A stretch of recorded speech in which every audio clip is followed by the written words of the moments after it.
রেসিপিটি হলো লেমন চিড়ে বা হেলদি পোহা। যা যা উপকরণ দিয়ে তৈরি করছি সব স্ক্রিনে দেওয়া আছে। যারা ডায়েট করছো তারাও খেতে পারবে। তেল গরম হতেই ঢ্যাঁড়সটা ভাজতে বসিয়ে দিয়েছি। ঢ্যাঁড়সটার মধ্যে একটা ভিজলা ভিজলা ভাব থাকে, তাই ঢ্যাঁড়সটাকে একটু কড়া করে ভেজে নিলাম।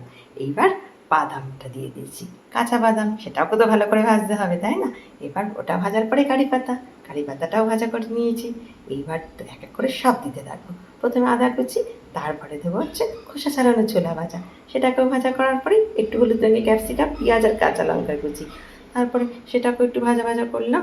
কিন্তু এটা বেশি করতে লাগলো না, একটু সটেড করে নিয়েছি। তারপরে এই টমেটো কুচি আর একটু লবণ, লবণ টমেটো কুচি তাতে মজে যাওয়ার পরে একটু দুটো লেবুর রস, চিড়েটাকে ভালো করে ধুয়ে ঝরঝরে করে নিয়েছি।